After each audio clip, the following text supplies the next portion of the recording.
안녕하세요. 세상을 바꾸는 작지만 강한 흐름 채널 M&R의 밸류 크리에이터 김장길입니다. 자, 오늘은 창업 꿈나무 특강입니다. 주제는 초보자도 쉽게 따라하는 창업 지원 사업 발표 자료 만들기고요.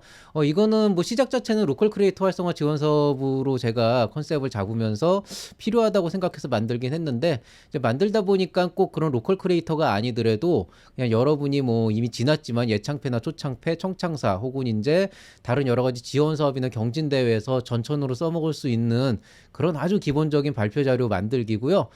최대한도로 이번에는 컨셉이 아니고 진짜로 조금 실질적으로 좀 도움이 될 만한 그런 내용 구성을 했습니다. 시간이 꽤 오래 걸렸어요. 발표 자료 이거 지금 제가 PPT 만든 게 지금 한 몇 장이더라? 한 30장이 넘어가거든요. 그래서 원래 제가 이거 촬영을 한 8시쯤 시작할 줄 알았는데 지금 10시입니다. 이제 그 정도로 내용에 신경을 많이 썼고요. 그렇지만 뭐 늘 그렇듯이 이제 창업꿈나무 특강인 만큼 맛보기 영상, 지금 이 맛보기 영상을 보시는 분들은 어느 시점에 끝난다고 하는 거를 인지해 주시기 바라고요. 굉장히 짜증나게 끝날 겁니다. 그리고 이제 회원, 채널 멤버십 회원분들께서는 지금 여기 보지 마시고 바로 이제 본편으로 넘어가 주시면 되겠습니다. 링크 걸어 드릴게요. 자, 일단 강의에 앞서서 먼저 이 얘기는 드려야 될 것 같아요. 이 강좌는 성공적인 발표 자료 만들기라기보다는 이제 평타는 치는 그런 발표 자료를 만드는데 목적을 두고 있어요. 그게 왜 그러냐면은 사실은 이제 발표 자료를 만들 때 뭐 이런 거 웬만하면 피해라, 이런 거는 좀 하지 말아라, 이런 거는 하면 좋다, 이렇게 이제 여러 가지 기법들을 알려드리지만은 실제 여러분의 아이템이 어떻고 어떤 식으로 사업을 구성하고 있고 여러분이 또 어떤 톤으로 얘기를 하고 또 어떤 어조로 얘기를 하냐에 따라서 발표 자료는 정말 확확 왔다 갔다 해요. 그러니까 어떤 자료는 스티브 잡스가 얘기하면 굉장히 멋진 발표가 될 수가 있지만은 제가 얘기하면 완전 이제 재미없는 진짜 이상한 자료가 될 수도 있고, 반대로 이제 저는 굉장히 재미있게 잘 설명을 할 수 있지만 여러분이 그걸 똑같이 설명하면 사람들이 좀 흥미를 잃어버릴 수 있는, 또 반대의 경우로 여러분은 굉장히 열정적으로 설명할 수 있지만 저는 되게 무미건조하게 선조할 수 있는 그런 어조가, 그 발표자의 화자의 능력이 되게 중요하거든요. 근데 이제 지금 이거를 하는 이유는 그런 어떤 본인의 스타일을 찾기도 전부터 발표를 처음 해야 되는 사람이라면은 자료를 잘못 구성해가지고 꼭 이 얘기는 전달하고 싶은데 그걸 전달하지 못하는 그런 경우가 꽤 있거든요. 그래서 이거는 정말 평타는 치는, 적어도 요대로만 따라하면은 크게 빼먹는 거 없이 하고 싶은 말은 다 할 수 있고 최소한도 아이템이 충분히 어느 정도 검증이 되어 있는, 여러분이 충분히 확신을 가지고 있는 아이템이라면은 그 의도 자체가 심사위원들에게 왜곡 없이 전달이 돼서 좀 바람직한 방향으로 이제 질의응답이 이루어질 수 있도록 하는 그런 평타를 치는 자료고요. 사실 이것만 제대로 따라해도 웬만큼 그 승산은 있습니다. 그래서 좀 주의 깊게 한번 봐주시면 좋을 것 같아요. 자, 본강좌의 구성은 지금 보시는 것과 같습니다. 맨 먼저 이제 발표의 방향성은 어떻게 설정할지 아주 간단하게 말씀을 드리고, 그 다음에 이제 여러분이 발표 자료를 만드는 데서 이런 식으로는 절대 하지 말아라, 이거는 창업 지원 사업의 발표에서는 정말 안 되는 거다, 안 좋은 거다라고 하는 예시를 3개 정도 드려드릴 거고요. 그 다음에 이제 바람직한 발표는 어떻게 구성돼야 되는가. 그 다음에 이제 오늘의 핵심이 이 발표 자료 작성 실무인데요. 요거는 제가 총 한 10분 정도 발표를 가정하고 페이지를 실제로 쫙 나열한 다음에 거기에 어떤 항목이 들어가면 좋을지 그 예시를 들어드릴 겁니다. 그 다음에 이제 끝으로 그냥 조금 보너스로 스토리텔링을 어떻게 점검하는가에 대해서 굉장히 간단한 팁 하나만 드릴게요. 자, 일단 첫 번째로 이제 발표의 방향성을 설정하는 거죠. 이제 이거는 이제 뭐냐면은 글을 쓰는 걸로 따지면은 개요를 작성하는 건데, 내가 이 사업계획서를 이용해서 발표자를 만들 때 이 전반에 걸쳐서 어떤 메시지를 전달할 것인가, 그건데요.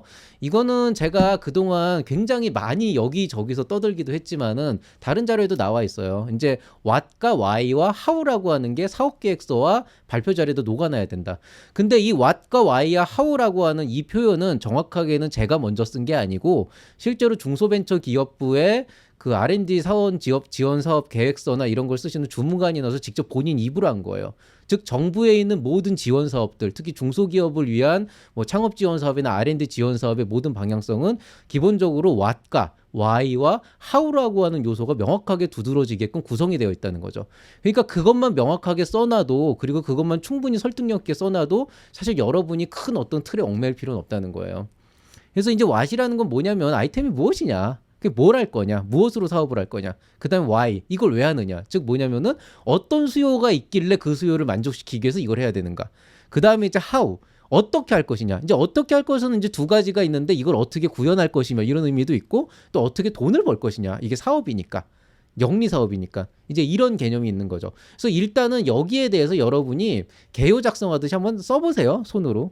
써보시면은 아 내가 이 사업 계획서 전체에 걸쳐서 이 메시지를 전달을 해야 되는구나 그런 방향성 정도가 일단 나온다는 거죠. 그래서 이 정도를 일단 하고 나면은 뭐 제가 뭐 저번 주에 무슨 6관칙에 맞춰서 써봐라 이런 얘기도 했지만은 그것도 일단 하나의 어떤 그 여러분의 사업을 정의하는 방법이라 그런다면은 지금은 이제 발표자를 만드는 거니까 가장 직관적으로 이 세 개만큼은 꼭 전달을 해야 됩니다.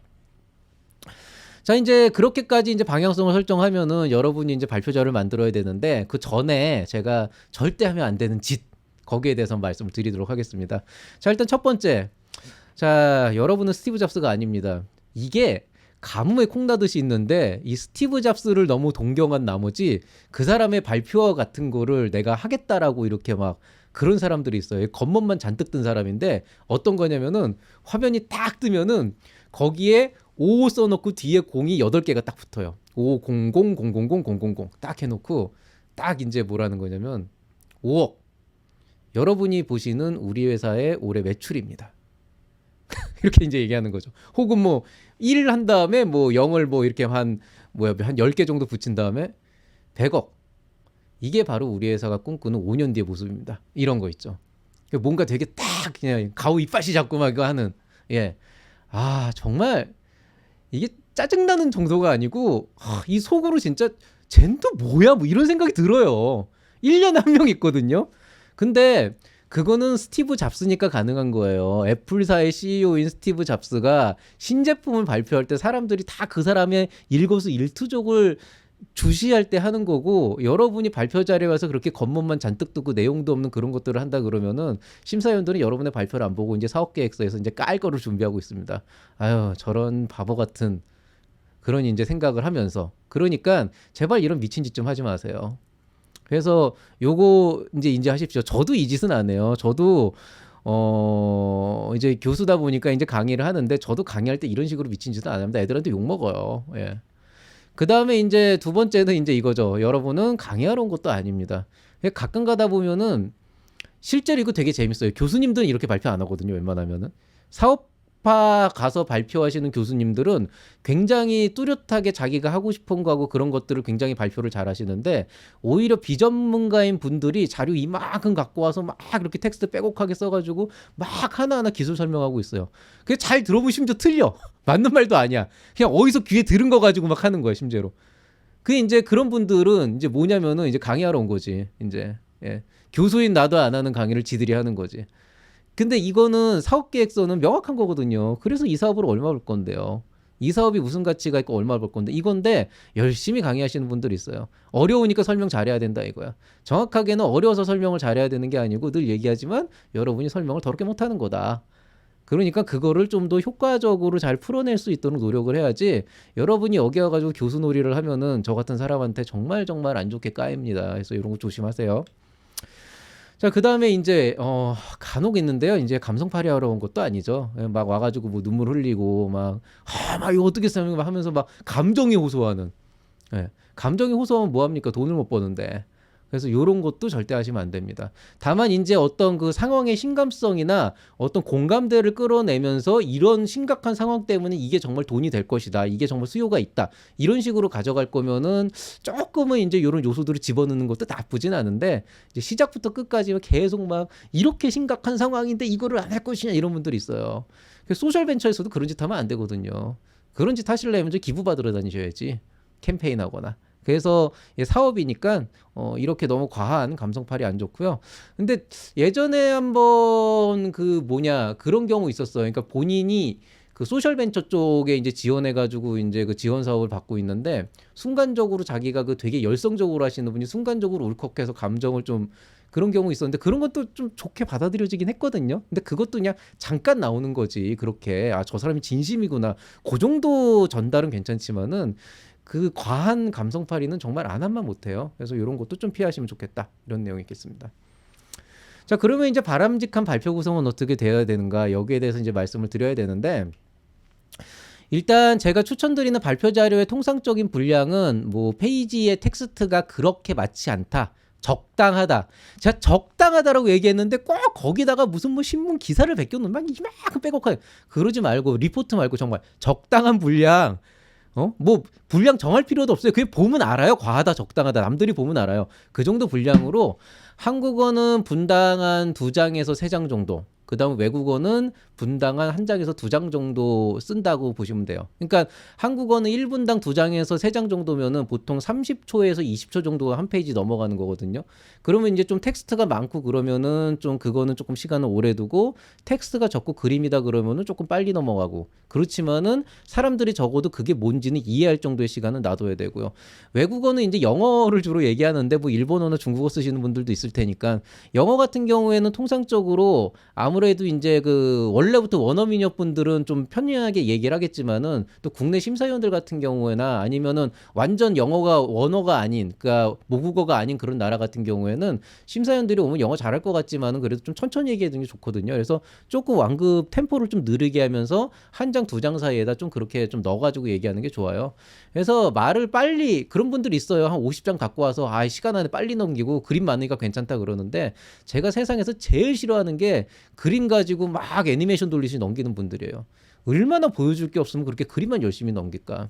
있거든요, 가끔 가다가. 근데 그렇게 말 빨리 하는 게 능사가 아니에요. 그거 랩하러 오신 거면 쇼미더버디에 나가시면 되는 거고, 여기는 이제 말 그대로 발표니까 적당히 페이지를 넘기면서 사람들이 확실하게 그 어떤 내용을 인지할 수 있을 정도로 그렇게 좀 구성을 하시면 되겠습니다. 통상적으로는 1분에 한 2장, 3장 정도가 좋고요. 또 이렇게 얘기하니까 또 10분짜리 발표할 때 뭐 30장 만드는 분이 있는데 그거 너무 과하십니다. 그래서 보통 이제 1분에 2장에서 3장이라고 얘기했는데, 평균치를 따지면은 여러분이 10분 동안 발표를 한다 그러면은 통상적으로 적은 한 최대 20장 정도, 표지를 제외하고 20장, 표지 합치면은 앞뒤 합쳐서 22장 정도가 제일 적정선이라고 보고, 보통은 저는 표지 합쳐서 20장 안쪽으로 끊어요. 왜냐면 그렇게 얘기해야 좀 심사위원들의 반응들을 보면서 조금 템포 조절도 하고, 좀 부연 설명이 필요하다 그러면 조금 더 하면서 이렇게 가져갈 수 있거든요. 외국어는 이제 마찬가지로 한 15장 정도면은 10분에 딱 적정한 분량이다라고 보시면 되고요. 말이 빠르신 분들도 조금 천천히 얘기하는 게 좋아요. 그래서 요거는 조금 여기 정도에 맞추고 하면은 적절한 시간에 적절한 수준의 데이터가 심사위원들의 머릿속에 들어오기 때문에 가장 이제 표준이고요. 근데 여기에 따라서 좀 그림이 유난히 많다 그런데 그걸 꼭 보여줘야 된다 그러면은 조금 템포를 빠르게 하시는 것도 뭐 나쁘진 않습니다. 말씀드렸듯이 어떤 톤으로 어떻게 말을 하냐에 따라서, 또 어떤 스토리로 가냐에 따라서 이런 것들이 다 달라요. 그래서 이런 것들에 대해서는 좀 각자가 알아서 조율을 하시되, 정말 모르겠다 그러면 그냥 여기에 맞추시는 게 제일 깔끔합니다. 그 다음에 이제 말 그대로 제가 그 아까도 말씀드렸지만은 유난히 텍스트가 많은 PPT가 있어요. 그게 이제 2가지 목적에서 발현이 되는데, 일단 첫 번째는 본인이 혼자서 말로 설명이 너무 힘드니까 그 키워드를 다 담다 보면 텍스트가 많아지는 경우가 있어요. 그림이 또 복잡해지는 경우가 있고, 그 다음에 이제 뭐 너무 복잡하다고 생각하니까 많은 내용을 담은 건데, 뭐 분량 그런 사람도 있어요. 제가 한 20장 맞추세요. 그러니까 20장이 맞춘다고 이제 꽉꽉 채워 넣는 거죠, 이제 막. 그런 분들 있거든요. 근데 그 여러분도 알잖아요. 바보가 아닌다며야. 누가 그렇게 하라고 제가 얘기를 했겠어요. 근데 텍스트가 많고 그림이 복잡하면은 하지 말란 얘기가 아니고, 적어도 심사위원들이 읽을 시간은 줘야죠. 그 보통 제가 그렇게 하는 경우 있어요. 그러니까 강의 강의 재료에 텍스트를 좀 많이 넣는 경우 있거든요. 근데 그런 경우는 제가 어떻게 얘기하냐면은, 이거 나중에 강의 자료도 줄 거니까 지금 이거 다 읽어보려 그러지 말고 여기에서 요런 키워드가 있다라는 것만 이해를 해라. 난 이걸 가지고 설명을 하는 거고, 전체 텍스트는 나중에 이제 들어보면 생각이 날 거다. 보통 이렇게 강의에서 강의 자료 배포할 땐 제가 그런 식으로 쓰기는 하는데, 근데 발표 안에서 그 발표 자료 나중에 줄 테니까 보세요가 아니고 그 자리에 성과고 끝날려면은 그 한정된 시간 안에 심사위원들한테도 그 발표 자료를 좀 보고 이해할 수 있는 어떤 여유가 줘야 된다고요.